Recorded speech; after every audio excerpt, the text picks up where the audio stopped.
पूछना चाह रहे थे, हमने उनसे कहा भी कि हम यूट्यूब पर जब जाएंगे तो हम बच्चों को बताएंगे मेरे भाई यहाँ पर फ़ायदे जो जो उनके जॉब के हैं, काफ़ी सारे बेनिफिट हैं यहाँ पे। ठीक है।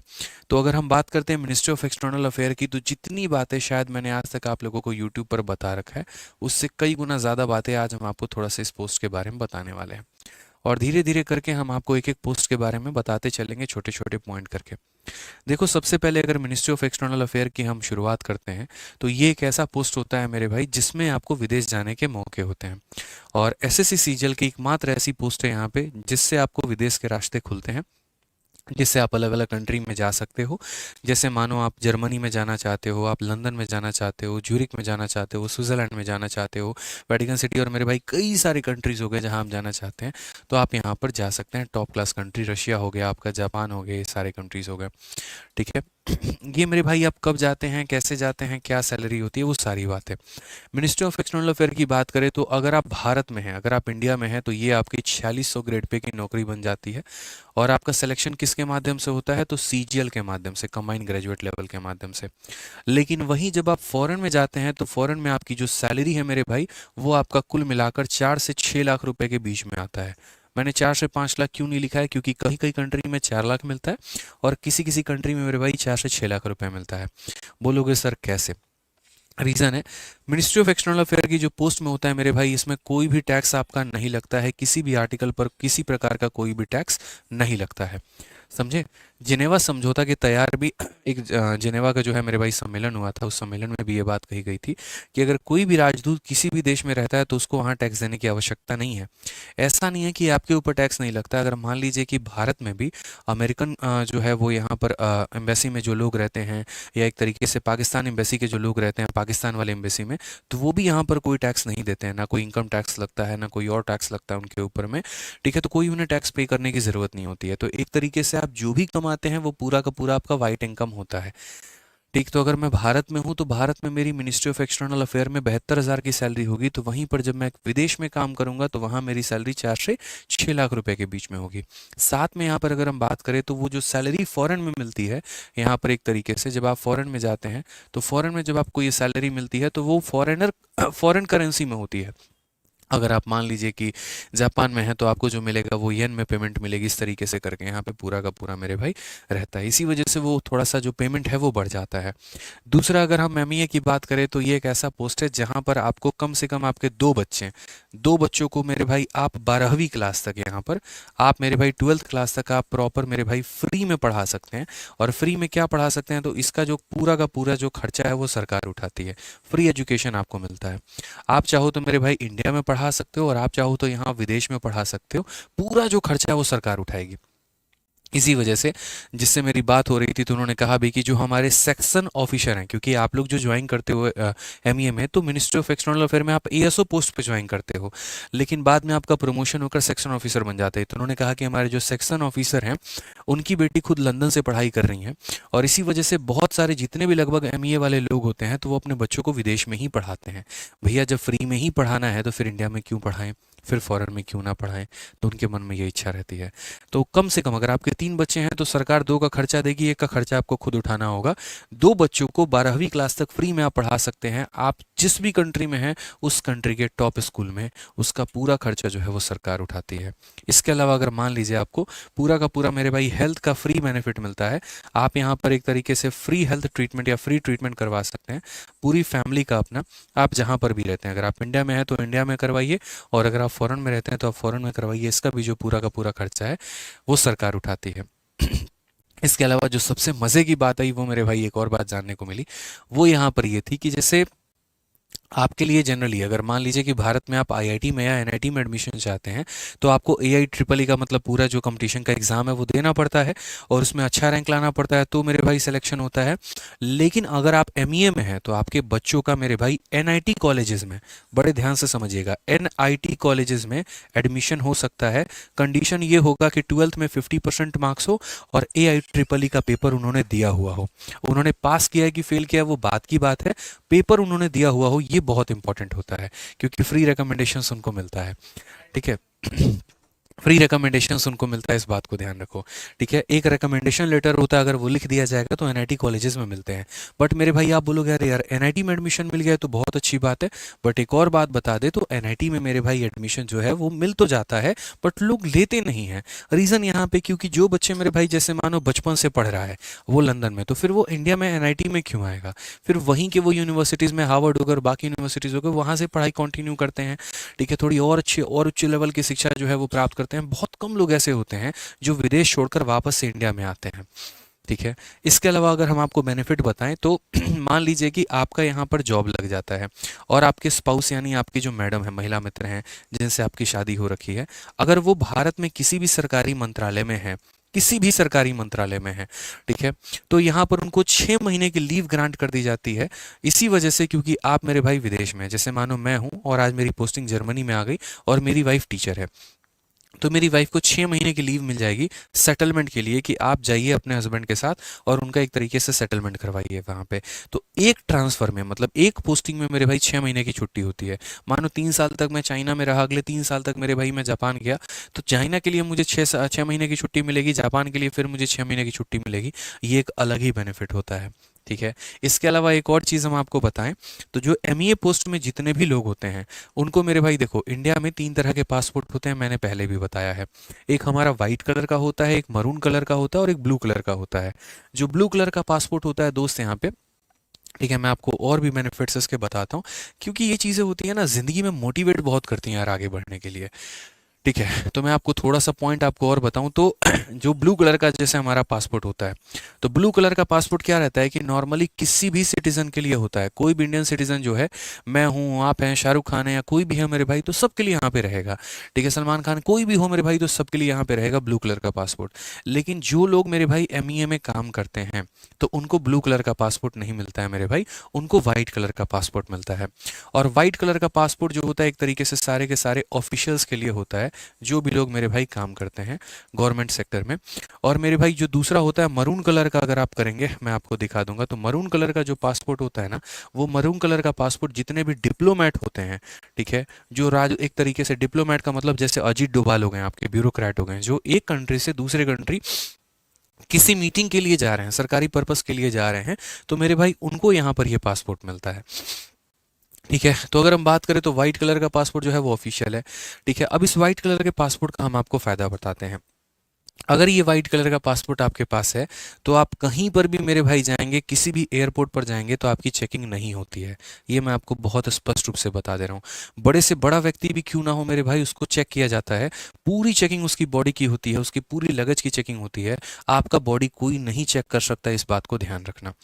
ठीक है, आप क्या कैरी कर रहे हो, क्या कैरी नहीं कर रहे, कोई चेक नहीं करता है, क्योंकि आप एक कंट्री को रिप्रेजेंट करते हैं। इसी वजह से कभी भी आप एयरपोर्ट जाएंगे, आपके लगेज की चेकिंग होगी लेकिन आपकी चेकिंग नहीं होगी।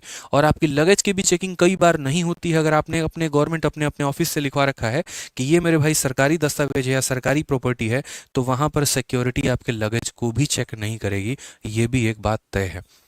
तो ये एक बेनिफिट होता है आपका यहाँ पे। आपको छोटी बात लग रही हो, लेकिन आप फील करिए कि जब आप एयरपोर्ट पर एंटर कर रहे हैं और बड़ा से बड़ा व्यक्ति भी लाइन में लग के उसका सिक्योरिटी चेकअप हो रहा है और आप यूं आते हैं और निकल जाते हैं और कोई चेक भी नहीं करता है आपको, तो एक अपने आप में पावर हो जाता है। दूसरी बात अगर हम बात करें तो और खतरनाक चीज़ें भी आपको बताने वाले हैं, और वो मेरे भाई क्या होता है, जब आप एमईए लगते हैं, जब आप एक तरीके से किसी एम्बेसी में काम करते हैं, तो एम्बेसी की बड़ी प्यारी परिभाषा होती है कि a country with in a country, यानी वो खुद में अपने आप में एक देश है। अगर मान लीजिए कि अमेरिका में इंडिया का कोई एम्बेसी है, तो वो मेरे भाई अमेरिका के क्षेत्र में नहीं है, वो अमेरिका के ज़मीन पर नहीं है, वो भारतीय एम्बेसी है, वो भारत के ज़मीन पर है। और वहाँ पर जो नियम कानून चलेंगे वो भारत के चलेंगे। एग्जाम्पल के तौर पे जैसे मानो कि मैं एमईए में as a section ASO job करता हूँ और मेरा पोस्टिंग है लंदन में, और लंदन में मैं वहाँ पे जॉब कर रहा हूँ इंडियन एम्बेसी में, और मैंने किसी का मर्डर कर दिया, एग्जाम्पल मैं कह रहा हूँ, मैंने कोई क्राइम ऑफेंड कर दिया, मैंने गाड़ी से किसी को ठोक दिया, तो मेरे भाई वहाँ पर पुलिस मुझे अरेस्ट भी नहीं कर सकती है। ये मैं आपको क्लियरली कह रहा हूँ। कोई भी लोकल पुलिस आपको डिटेन नहीं कर सकता है, अरेस्ट नहीं कर सकता है। अगर आपने बहुत एक हीनियस क्राइम किया है, देखिए 2 तरह का क्राइम होता है, एक सिविल ऑफेंस होता है, मतलब एक आपको नॉर्मल जो मतलब चाकू छुड़ा गोली वोली मारना, तो ये क्राइम हो गया नॉर्मल, और एक सिविल होता है, दोनों अलग अलग होते हैं। तो अगर किसी प्रकार का आप कोई क्राइम करते हैं तो वहाँ की पुलिस जो है, आपके अथॉरिटी यहाँ पर जो लोग बैठे हुए हैं मंत्रालय में या जो आपके मेरे भाई डिपार्टमेंट के हैं, तो उनको इन्फॉर्म करती है, और उसके बाद तब आपको वहाँ से यहाँ भारत में बुलाया जाता है और आपका जो कानूनी कार्रवाई जो चलती है वो भारत के लॉ के अकॉर्डिंग चलती है। आपको वहाँ पर सड़ने के लिए नहीं छोड़ दिया जाता, वहाँ के नियम कानून के अनुसार नहीं चलते हैं। वैसे तो सऊदी अरेबिया में मेरे भाई चोरी करने पे हाथ काट दिया जाता है, ठीक है, खून करने पे गोली मार दिया जाता है, तो एक खून के बदले दूसरा खून होना चाहिए। तो अगर वैसा होने लगा तब तो कहानी खत्म ही हो जाएगी। तो ये समझौता है मेरे भाई, इंडिया और बाकी कंट्रीज के बीच में एक समझौता है। अगर मान लीजिए कि आप कोई भी क्राइम किसी भी कंट्री में करते हैं तो आपको उस कंट्री का जो है एक तरीके से वहाँ पर मतलब उसके कोर्ट में आपकी पेशी नहीं होगी, वहाँ के नियम के अनुसार आपके ऊपर कार्रवाई नहीं की जाएगी, आपको भारत भेजा जाएगा और आपका जो भी मेरे भाई कानूनी प्रक्रिया के हिसाब से जो भी केस चलेगा वो भारत में चलेगा और सजा भी आपको भारत के हिसाब से मिलेगी। ठीक है, तो ये एक बड़ा होता है। नेक्स्ट अगर बात करें तो जैसे एमईए में आपका प्रमोशन होकर जब आगे चल के आप सेक्शन ऑफिसर बन जाते हैं या कोई और अधिकारी बन जाते हैं तो मेरे भाई जो गाड़ी मिलती है तो उसका एक नंबर प्लेट ही अलग होता है। जैसे अगर आप इंडिया में बहुत सारी गाड़ी देखेंगे उनके पीछे ऐसे स्टार लगा होगा, ठीक है, कई बार ऐसा होता है नंबर प्लेट नहीं लगा होता है। ये मेरे भाई आर्मी का हो जाता है या एक तरीके से बहुत टॉप टॉप ऑफिशियल्स और ब्यूरोक्रेट के हो जाते हैं। उसी तरीके से जब आप विदेश में रहते हैं तो वहाँ पर भी जो आपको गाड़ी मिलती है दोस्त यहाँ पे, तो उस पर भी ऐसा ही कुछ नंबर प्लेट लिखा होता है और उसमें किसी भी पुलिस ऑफिशियल जो है वहां पर उसकी चेकिंग नहीं कर सकता है, चाहे आप उसके अंदर इलीगल सामान ही क्यों नहीं कैरी कर रहे हो। मेरे भाई उस गाड़ी को चेक नहीं आप कर सकते हैं क्योंकि वो जो गाड़ी है वो भारतीय क्षेत्र में है, वो भारतीय दायरे में है। मैंने क्या कहा, a country with in a country. आप जहां पर खड़े होते हैं आपकी सीमा वहीं से शुरू हो जाती है, ये समझ लीजिए। आपकी गाड़ी जो है वहां पर वो फॉरेन में विदेश की वो गाड़ी नहीं होती है मेरे भाई, वो अपने आप में एक भारतीय गाड़ी बन जाती है और उसको हाथ लगाने का मतलब मेरे भाई एक देश को सर्च करने के बराबर होता है। ठीक है, तो वो भी चेकिंग वहाँ पर नहीं हो सकता है। इसी वजह से कई बार ऐसा भी आया भी कि जो नॉर्मल कंट्रीज हो गए, जो छोटी कंट्रीज हो गए यहाँ पे, जैसे आप अगर एक तरीके से देखेंगे ये जो निग्रोज हो गए, जैसे अगर हम बात करते हैं तो lower countries south African countries हो गए जो एकदम है, तो वो क्या करते हैं इंडिया में जो उनकी एम्बेसी होती है तो वो इलीगल ट्रेडिंग भी कर रहे होते हैं और इसका मेरे भाई भनक अभी पुलिस को लगा था। तो यहाँ पर इंडिया के भी जो लॉ हैं इंडिया के भी जो पुलिस ऑफिसर्स हैं वो उनके ऊपर एक्शन नहीं ले सकते हैं। ठीक है, वो जैसे नाइजीरियन जितने भी हो गए यहाँ पे थोड़े बहुत जो दिल्ली में अमेरिका साइड में यार कहीं कहीं पे रहते हैं, तो अभी मेरे भाई वो ऐसे ही गाड़ियों में थोड़ा बहुत इलीगल ट्रेडिंग भी कर रहे होते हैं, लेकिन पुलिस उस पर डायरेक्ट एक्शन नहीं ले सकती है। तो पुलिस एक तरीके से उनके मंत्रालय में उनको पर्टिकुलरली इन्फॉर्म करती है और वहाँ का मंत्रालय उनके ऊपर कार्रवाई करता है। ठीक है, लेकिन यहाँ पर एक तरीके से अगर हम बात करें तो आप उनके ऊपर कोई एक्शन नहीं ले सकते हैं। इनफैक्ट अगर आप कभी किसी कंट्री में हैं और वहाँ बहुत हाई स्पीड में आपने जो है गाड़ी चलाई और वहाँ का जो है एक तरीके से ट्रैफिक का नियम तोड़ दिया, तो भी जो वहाँ का चालान कटेगा, जो वहाँ का पर्ची कटेगा मेरे भाई, तो आपके नाम पर नहीं कटेगा, उसका पर्ची भी आपको आके भारत के कोर्ट में भरना होगा। क्योंकि मैंने क्या कहा, जो भी नियम कानून लगेंगे वो भारत के हिसाब से लगेंगे। ठीक है, वहाँ ट्रैफिक का नियम तोड़ने का जो नियम होगा वो वहाँ के हिसाब से नहीं लगेगा, वो भारत के हिसाब से लगेगा। रेड लाइट क्रॉस न करने के लिए 4,000 रुपया भरिए, हेलमेट नहीं पहने तो इतना रुपया भरिए, तो ऐसा वाला नियम तुम्हारे ऊपर अप्लाई होगा, चाहे तो मेरे भाई विदेश में ही क्यों ना ऐसा कर दो। तो ये छोटी छोटी बातें होती हैं, एक अलग ही लेवल के बेनिफिट्स होते हैं, पर्क्स होते हैं, जो आप धीरे धीरे सीखेंगे जानेंगे तो मजा आएगा। इसीलिए कहा जाता है पढ़ लो। ठीक है, अभी तो मैंने एक पोस्ट के बारे में यहाँ पर आपको बताया, अभी तो कई सारे पोस्ट हैं जिसके बारे में जानकारी अथाह है, जिसके बारे में बताना है। ठीक है, तो बहुत इंटरेस्ट आता है मुझे छोटी छोटी चीज़ों को जानने में। अक्सर कोई मुझे पूछे कि सबसे ज़्यादा खुशी आपको किस चीज़ में मिलती है, तो सीखने में। ठीक है, पहला सीखने में, दूसरा सिखाने में, दो ही चीज़ें मुझे आती हैं और मुझे इसमें बहुत मोटिवेशन मिलता है। ठीक है, जब मैं कोई कोई नई बातें सीखता हूँ तो मुझे हमेशा लगता है यार मैं आज जाके है ना बच्चों को बताऊंगा, मैं सिखाऊंगा उनको कि यार तुम जहाँ जी रहे हो, तुम यहाँ पर हो, जहाँ पर अभी तुम खड़े हो, जहाँ तुम बैठे हो, ये बहुत छोटी ज़िंदगी है। अभी तो दुनिया देखा ही नहीं है आप लोगों ने, असल में दुनिया क्या है, असल में ज़िंदगी क्या है, अभी तो बहुत कुछ देखना बाकी है।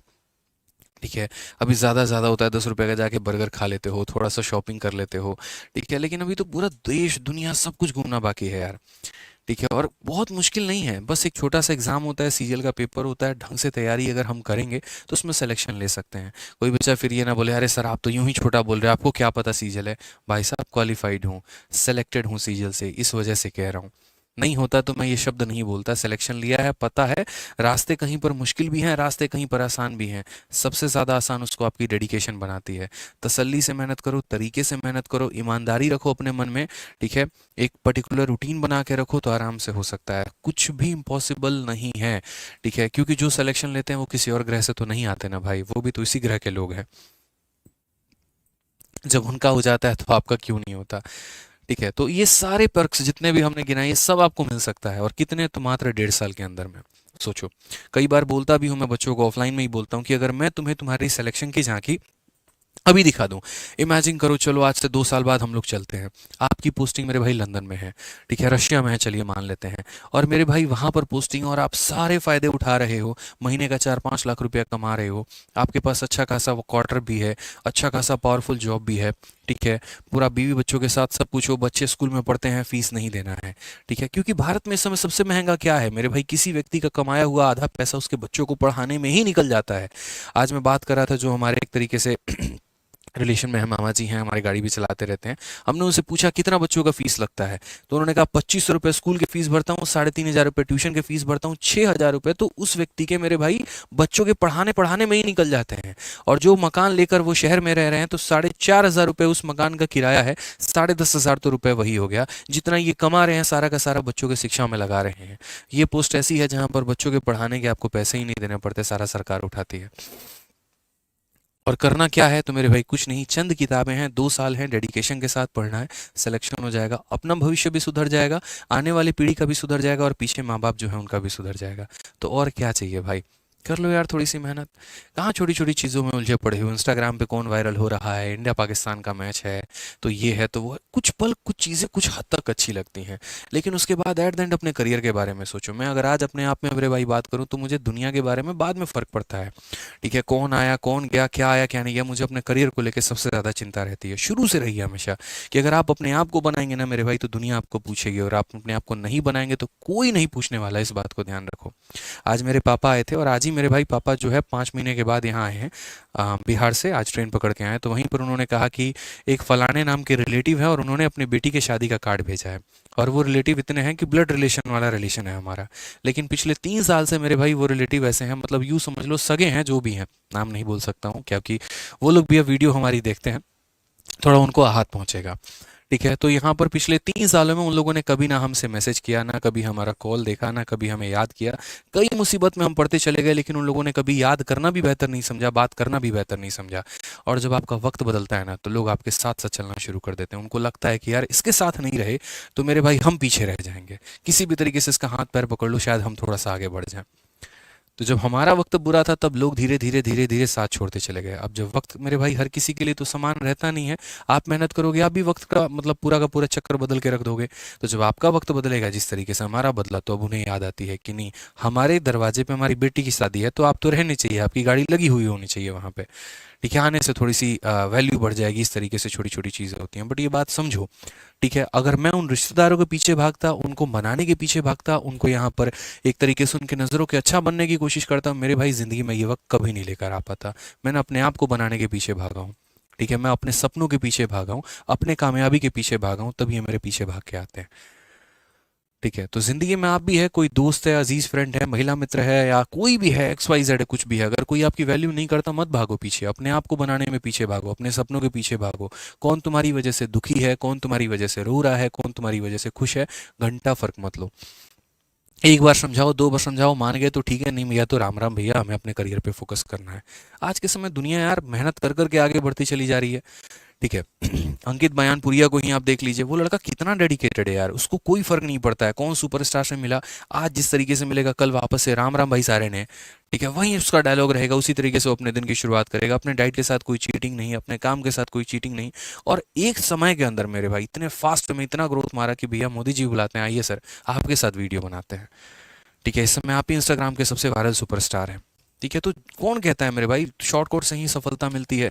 लोग जिस्म दिखा के पता नहीं इंस्टाग्राम पे वायरल हो रहे हैं, और एक इंसान मेरे भाई मेहनत के दम पे गीता पढ़ के, रामायण पढ़कर, और मेरे भाई बाकी अच्छी अच्छी बातें लोगों को बताकर भी वो वायरल हो रहा है, सोचो, ठीक है। तो मेहनत जिस क्षेत्र में करोगे, ईमानदारी से करोगे, कामयाबी झक मार के पीछे आएगी, और अगर नहीं करोगे तो भैया खत्म कहानी, बस कुछ नहीं हो सकता। बहाने हैं, दुनिया दे रही है, वैकेंसी कम आई थी तो नहीं हुआ सिलेक्शन, है जी, मेहनत नहीं किया नहीं होगा, 2 नंबर से रह गया तो नहीं हो पाया, अरे कोई नहीं, कट ऑफ के करीब तो पहुंचते पहुंचते रह गए थे, 2 नंबर से मेरा कट ऑफ रह गया, फालतू की चोचलेबाजी होती है दोस्त, ठीक है। मेहनत अगर है तुम्हारे अंदर, गुद्दा है तुम्हारे अंदर, दम है, तो भैया निकालो नौकरी, आगे बढ़ो, फालतू की बातें मत करो। कमर दर्द हर किसी का होता है पढ़ने में, हर किसी को मेरे भाई बोरिंग लगता है मैथ्स, हर किसी को जीएस बोरिंग लगता है, हर किसी को वोकैबलरी भूलते जाता है। लोग मेहनत कर करके उसको रिटेन करते हैं, ठीक है। तो काफ़ी समय से मेरे अंदर में काफ़ी कुछ था जो हमने सोचा कि कभी बात की जाएगी आप लोगों से, आज सही वक्त लगा, इसी वजह से हमने बात की है। ठीक है। बाकी किसी दिन रहा तो एक डिटेल में आपको एक्साइज इंस्पेक्टर के बारे में ही बताएंगे, क्योंकि हम खुद कस्टम्स में एक्साइज इंस्पेक्टर हैं, तो उसके बारे में भी हम बताएंगे, उसके लिए रोक के रखें। आइए शुरू करते हैं, यहाँ पे अगला सवाल देखते हैं। ये सवाल मेरे भाई कुछ इस प्रकार के सवाल होते हैं, जरा पढ़िए। और औसत के सवालों में किस तरीके से डिजिटल्स हम लगा सकते हैं, आप पढ़िए। एक प्यारा सा क्वेश्चन है, प्रीवियस ईयर का पूछा गया। पसंद आ गया मेरे भाई तो वीडियो को लाइक करना और चैनल को सब्सक्राइब जरूर करना। ठीक है, ऐसे ही अच्छे अच्छे इन्फॉर्मेशन के लिए, ऐसे ही अच्छी अच्छी बातों के लिए मेरे भाई चैनल को सब्सक्राइब करते रहिएगा।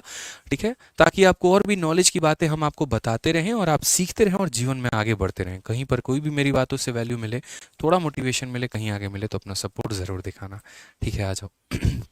आगे बढ़ते हैं दोस्त यहाँ पे। तो क्या बोला गया, if the average marks of 1/5 of a class is 77% and that of 1/4 of the class is 85% and average marks of the rest of the class is 52%, find the average marks of the whole class. मैंने कई बार आपको कहा यहाँ पर कि जैसे 1/5 हो गया, 1/4 हो गया, तो हमेशा एक पर्टिकुलर एक ऐसी संख्या लो जो तुम्हारा 4 से भी कट जाए और 5 से भी कट जाए। यानी कितना ले लो, तो 20 ले लो भाई।